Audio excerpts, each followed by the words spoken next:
Escucha el eco de su voz. Es la serie que estamos terminando hoy, hablando de la necesidad de escuchar la voz de Dios en estos tiempos que estamos viviendo, tiempos difíciles para Colombia, no solo por la pandemia, sino por toda la situación de orden público, el tema político. Somos noticia en el mundo. Escucha el eco de su voz.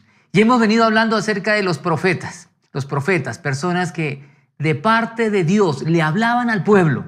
Y ojo, personas que le decían al pueblo de manera clara, contundente, denunciando la maldad y llamando a la gente a volver los ojos al Señor. Porque esto de corrupción, violencia, maldad, injusticia en la que estamos inmersos no es la primera vez que se vive. América Latina, esto se ha vivido cantidades de veces.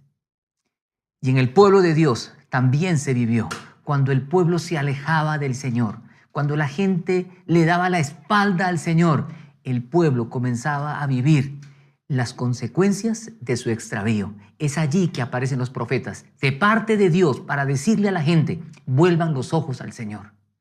Por eso hemos venido hablando de que, ¿qué debemos hacer además de orar?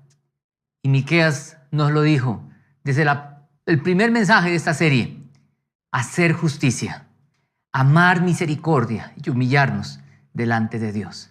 Dios quiere que nos arrepintamos, de eso hablamos en el segundo episodio, y hace 8 días César nos habló de en quién ponemos nuestra esperanza. Hoy quiero hablarles de un profeta atípico, de Habacuc, porque Habacuc no le habla al pueblo de parte de Dios. Ojo aquí, por favor, atención. No le habla al pueblo de parte de Dios, sino que él se dirige a Dios de parte del pueblo. Es un profeta singular, conocido también como el interpelador de Dios, el que cuestiona a Dios, porque él se queja ante Dios. El tiempo de Habacuc también fue un tiempo difícil, también de corrupción, de violencia, de injusticia, de maldad, de muerte, de opresión, todas estas cosas tan espantosas que estamos viviendo hoy en Colombia. Y Habacuc se presenta delante de Dios, ya no delante del pueblo.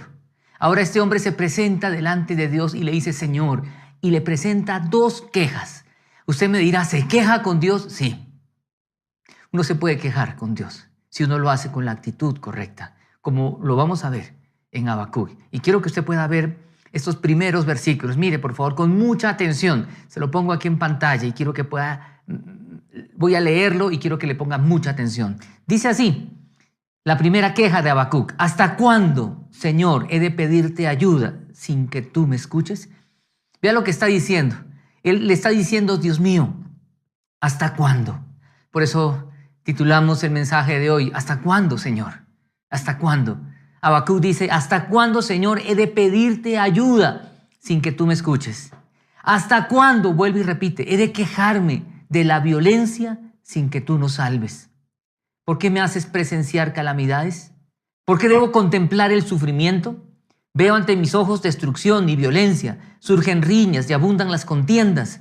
Por lo tanto, se entorpece la ley y no se da curso a la justicia. El impío acosa al justo y las sentencias que se dictan son injustas. Vea lo que está diciendo, eso parece un titular de hoy. La injusticia. Y vea lo que está diciendo. Él dice, ¿hasta cuándo? ¿Hasta cuándo? Es una queja que sale de lo profundo del corazón. Es un clamor de este hombre delante de Dios, como el que usted y yo debemos tener en este tiempo. Hay gente que dice, ¿la iglesia solo ora? No, debemos hacer mucho más, además de orar. Pero cuando decimos orar, por favor, tampoco subestime la oración. Aquí estamos hablando de un hombre que está orando, que está hablando con Dios. Y no es una simple oración como, Señor, bendice a Colombia y amén. Es un hombre que está clamando al Señor y de lo profundo de su corazón, de las entrañas, le dice, Señor, ¿hasta cuándo voy a contemplar tanta maldad, tanta desgracia, tanto dolor? Y vea las expresiones que dice, ¿por qué debo contemplar el sufrimiento? ¿Por qué debo estar expectando esto todos los días? Como usted y yo, cuando prendemos la tele para ver noticias o el celular, comienza a ver titulares y todo lo que ve es terrible. Y nos llenamos de tristeza y de indignación. No deberíamos acercarnos a Dios como lo hizo Habacuc. Habacuc se queja. ¿Hasta cuándo, Señor? ¿Hasta cuándo? Y vea otra vez. Se entorpece la ley. No se da curso a la justicia. El impío, o sea, el perverso, acosa al justo. Y las sentencias que se dictan son todas injustas. Es un titular para hoy.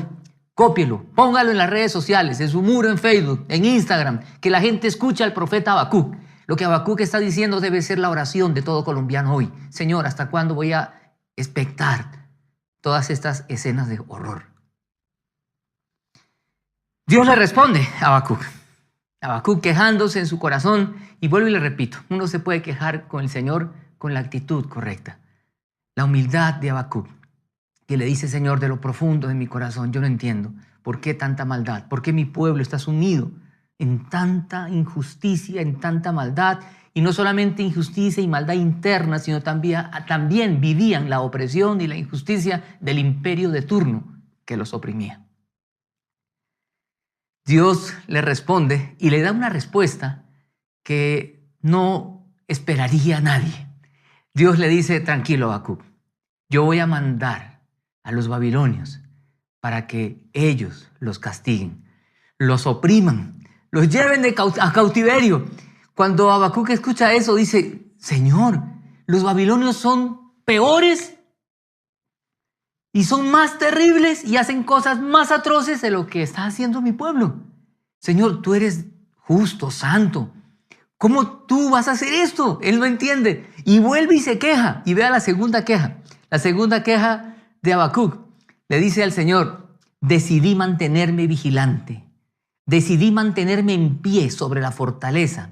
Decidí no dormir. Estoy leyendo en la Reina Valera contemporánea, y le pongo aquí para que usted pueda ver. Qué bueno comparar traducciones de la Biblia en español para tener una mejor comprensión del texto. Pero vea lo que dice aquí: decidí no dormir. Estamos hablando de alguien que está buscando a Dios y aún se priva de dormir, como muchas veces no dormimos por trabajar, o no almorzamos por estudiar o por trabajar. Es decir, trasnochamos y comemos mal por trabajar o estudiar. ¿No le ha pasado eso? ¿No nos ha tocado eso alguna vez? Recuerde su época universitaria o ahora trabajando. Trabajando en casa se trabaja más y a veces se le pasa la hora del almuerzo y hasta se va muy tarde a dormir. ¿Pero por qué? Por trabajar y estudiar. Aquí este hombre, por clamar al Señor, por buscar a Dios y decirle: Señor, ¿hasta cuándo tanta maldad en mi nación? ¿Hasta cuándo? Y no te entiendo, Señor. ¿Cómo así que tú vas a usar a un pueblo peor que el nuestro para castigarnos a nosotros? Él no entiende cómo Dios está obrando de esta manera. Y dice: decidí no dormir. Y vea lo que dice: hasta saber lo que el Señor me iba a decir y qué respuesta daría a mi queja. No, es impresionante lo que está haciendo Habacuc. Señor, yo no me voy a dormir, yo voy a seguir aquí preguntándote, Señor, ¿hasta cuándo? ¿Hasta cuándo, Señor? ¿Qué está pasando? Es la queja de un hombre. Y otra vez, es un hombre que ya no le está hablando al pueblo. Ahora le está hablando a Dios y le dice: Dios mío, ¿hasta cuándo tanto dolor en mi pueblo, en mi tierra, con mi gente, con mis compatriotas? ¿Hasta cuándo?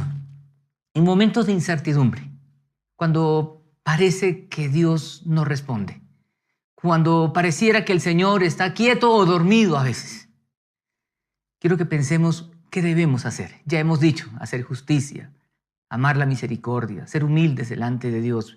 Pero hoy quiero, a la luz del profeta Habacuc, y esto es palabra de Dios para nosotros, palabra de Dios para Colombia, en medio de incertidumbre, en medio de dolor, en medio de todo lo que estamos viviendo. Este hombre, Habacuc, de parte de Dios, le dijo algo al pueblo, a la gente, que también es para nosotros. Y lo primero que podemos ver en este libro, y lo animo a que lea Habacuc, otro profeta, cortico, conocido como los profetas menores, porque escribieron poco, no porque su mensaje sea menos importante o relevante. Lo primero que quiero que pensemos es que debemos confiar que en medio de toda esta situación, por increíble que parezca, Dios está obrando. Mire lo que dice el versículo 1:5, dice: miren a las naciones, contémplenlas y quédense asombrados. Estoy por hacer en estos días cosas tan sorprendentes que no las creerán aunque alguien se las explique. Lo que Dios le dice a Habacuc es: estoy por hacer algo que quedarán asombrados. Estoy por hacer algo en estos días, algo sorprendente. Dice que la gente de pronto no va a creer.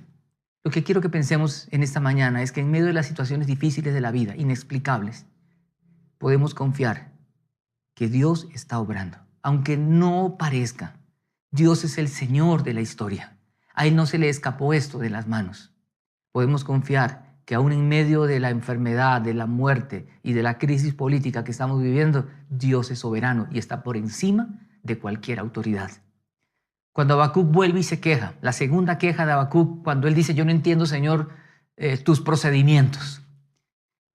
Dios vuelve y le responde, y quiero que usted pueda ver aquí la respuesta de Dios. Se lo pongo en pantalla y dice, el Señor me respondió. Y vea esto, el Señor responde. Escribe la visión, ya es que resalte claramente en las tablillas, para que pueda leerse de corrido, pues la visión se realizará en el tiempo señalado. Dios cumple su palabra. Márchase a su cumplimiento y no dejará de cumplirse, aunque parezca tardar, espérala, porque sin falta vendrá. Y escúcheme, sucedió. Estos babilonios llegaron, fue el instrumento de Dios para corregir, para disciplinar a su pueblo. Dios es un Dios de amor, pero también es un Dios de juicio. Y Dios no se hace el de la vista gorda, ni pasa por alto la maldad. Por eso, cualquier maldad ante Dios no va a quedar impune. Y Dios castigó a su pueblo, corrigió a su pueblo y usó a un pueblo que era peor, los babilonios. Habacuc no entiende, pero luego Dios va a levantar a su pueblo. Y Dios va a cumplir sus propósitos de corregir, de instruir, de enderezar la vida de su pueblo. Habacuc se queja. ¿Hasta cuándo? ¿Hasta cuándo? Dios obró. Esa maldad, esa impunidad, esa injusticia tuvo su final en ese momento. Y usted me dirá, ¿cuándo llegará ese momento aquí en Colombia? ¿Cuándo llegará eso en América Latina, en el mundo? Miren, las profecías en la palabra de Dios tienen varios cumplimientos. Y lo que puedo asegurarle es que esto algún día se va a cumplir. Dios es un Dios justo y recto, y es un Dios también de amor y de misericordia. Y toda esta maldad que estamos viviendo, quiero decirle, es resultado, es la consecuencia de nuestra maldad y nuestro pecado. ¿Qué tenemos que hacer? Ya lo hemos dicho en esta serie, pero hoy quiero enfatizarles que si vamos a orar, y otra vez muchos dicen, solo orar, no, es orar de esta manera, de decirle, Señor, ¿hasta cuándo? Y voy a rogar y voy a interceder hasta ver el obrar de Dios. Y Dios está obrando aunque no lo creamos, aunque no parezca. ¿Qué hacer en estos tiempos? Confiar que Dios está obrando, pero confiar también, como lo hemos dicho desde el principio, en que delante de Dios ninguna maldad va a quedar en la impunidad, ninguna. Por eso Habacuc también habla de ay, dice, como ay, como qué dolor, qué sufrimiento hacia aquellos que obran maldad. Y habla de 5 ay, y quiero que vea el primero. El primero dice, ay del que se hace rico con lo ajeno y acumula prendas empeñadas. Está diciendo, ay del ladrón. Nos quejamos y decimos, un gobierno ladrón, ¿cierto? Por las redes sociales y por todas partes. No solo en Colombia, otra vez, eso es algo que en América Latina uno puede ver y los latinoamericanos nos quejamos, pero muchas veces también actuamos de manera incoherente o inconsecuente a lo que denunciamos o protestamos. Dice, ay del que se hace rico con lo ajeno y acumula las prendas empeñadas. Ay del ladrón, el que se aprovecha de los demás. Y ahora usted me dirá, yo no soy ladrón, yo no le he robado a nadie. Mire, hay pequeños robos y hay grandes robos. Tanto el grande como el pequeño. Lo que está diciendo acá es, ay del ladrón, de aquella época y de esta época. Ninguna maldad quedará en impunidad delante de Dios. Vea otro ay. Dice, ay del que llena su casa de ganancias injustas en un intento por salvar su nido y escapar de las garras del infortunio. ¿Qué está diciendo? Ay del egoísta, que solo piensa en él y nada más que en él, no le importa a los demás. Si dejáramos de ser un poco egoístas, qué diferente sería nuestra sociedad, qué diferente sería la familia, qué diferente sería la iglesia, porque aún en la iglesia no puede haber egoísmo. Donde haya seres humanos habrá egoísmo, pero donde se presente el evangelio, ese egoísmo debe ir mermando cada vez más. El egoísta es aquel que piensa en él y solamente en él. Ay del egoísta. Algo más, tercer ay. Ay del que construye una ciudad con asesinatos y establece un poblado mediante el crimen. Ay del violento. En medio de tanta violencia en la que estamos, ay del violento porque dará cuenta delante de Dios de lo que está haciendo. El cuarto ay del que se aprovecha de los demás y dice, ay de ti que emborrachas a tu prójimo, ay de ti que lo embriagas con vino para contemplar su cuerpo desnudo y burlarte de él, ay del que se aprovecha de los demás.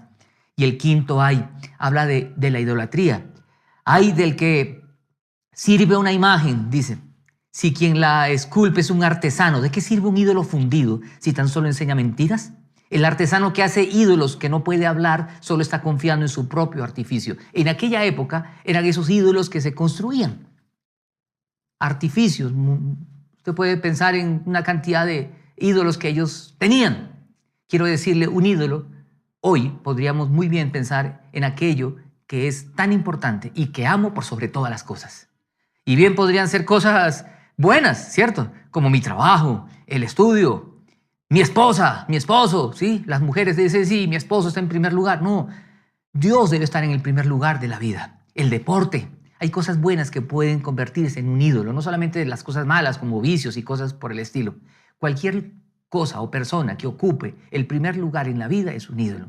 Hay del idólatra, hay de aquellos que dicen que yo solo vivo para mis hijos. No, usted vive para el Señor, no para sus hijos. Esos se van a ir, los hijos son prestados.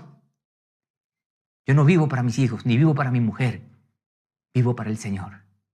Y si vivimos para el Señor, vivimos. Y si morimos para el Señor, morimos, porque del Señor somos, dice la palabra de Dios.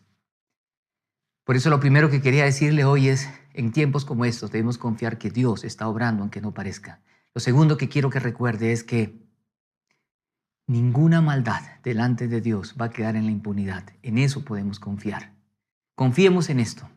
Pero algo más, debemos confiar y seguir confiando que aunque todo parezca terrible y perdido, en el Señor hay esperanza. Por eso Habacuc, después de sus 2 quejas y después de reflexionar en la grandeza del Señor, va a decir algo que es también tremendo para pensar. Dice lo siguiente, aunque la higuera no florezca, y vea cómo empieza, aunque la higuera no florezca, ni haya frutos en las vides, otra vez, aunque falle la cosecha del olivo y los campos no produzcan alimentos, aunque en el aprisco no haya ovejas, ni ganado alguno en los establos, aún así yo me regocijaré en el Señor, me alegraré en Dios mi libertador, el Señor omnipotente es mi fuerza, da a mis pies la ligereza de una gacela y me hace caminar por las alturas.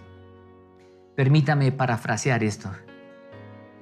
Aunque me dé COVID, aunque me muera, aunque no tenga dinero, aunque sigan las muertes, aunque siga el dolor y el sufrimiento, con todo esto, yo seguiré confiando en el Señor, porque Él es el Señor de la historia y en Él podemos confiar.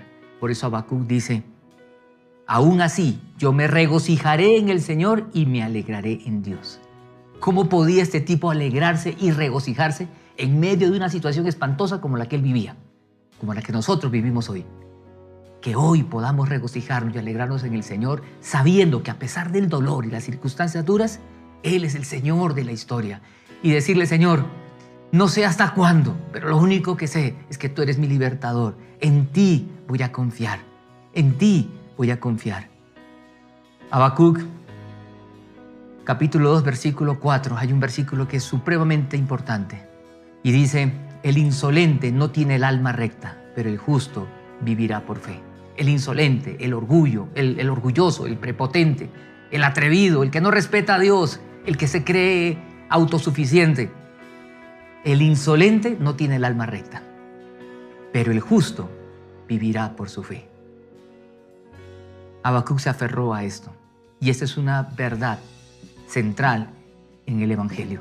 Vivimos es por fe y confiamos en el Señor de la historia. Los grandes imperios a lo largo de la historia de la humanidad cayeron, llegaron a la ruina por la corrupción. La vida humana se destruye, la corrupción daña. Por eso que vamos a empezar una serie de reflexiones también pensando en esto de la integridad. Qué importante vivir en integridad. El íntegro no pierde, el íntegro gana. El justo, por la fe, vivirá. Es por fe que andamos. Por eso en momentos como estos, ya hemos hablado qué nos corresponde hacer, pero también busquemos al Señor y confiemos en su poder. Confiemos que Él está obrando en medio de esta realidad tan difícil. Confiemos en que delante de Él ninguna maldad quedará en la impunidad. Y sigamos confiando que aunque todo parezca perdido, aunque la higuera no florezca, Él es nuestro libertador.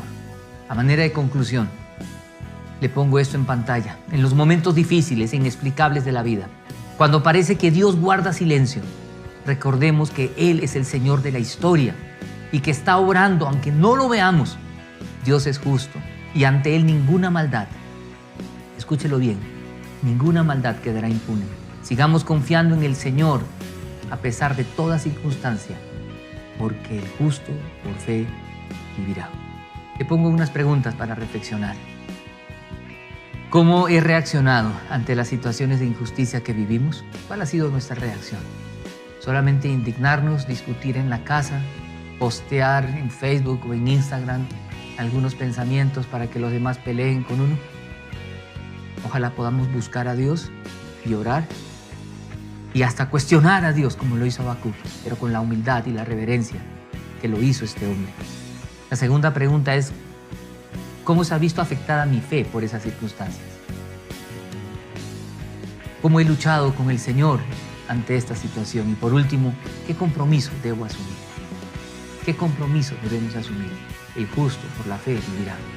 Cristo Jesús murió en la cruz por nosotros, para que nosotros podamos vivir de una manera diferente, para que podamos vivir por fe, aún en medio de estas circunstancias, y decirle a Colombia, decirle a la gente que lo que necesitamos es arrepentirnos de nuestro pecado y volvernos al Señor y orar con todo el corazón y decirle: Señor, quiero poner mi vida en tus manos.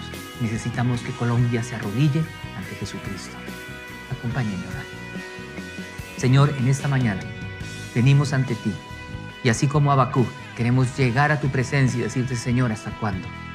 Obra, por favor, en nuestra patria. Queremos ver tu gracia, tu misericordia, obrando en Colombia. Queremos que tu palabra corra y queremos que cada colombiano escuche tu palabra, el eco de tu voz, que nos llama al arrepentimiento, que nos llama a buscarte con todo el corazón, para que haya arrepentimiento, Señor, a todo nivel, en lo individual, en lo familiar, en lo colectivo. Haya arrepentimiento en la clase dirigente de Colombia, para que la gente entienda que tenemos que arrodillarnos ante Jesucristo y pedirle perdón a Dios porque somos pecadores. Señor, que tú puedas intervenir como lo hiciste en aquella época, hoy también, para la gloria de tu nombre. Gracias, oramos en tu nombre, Jesucristo. Amén.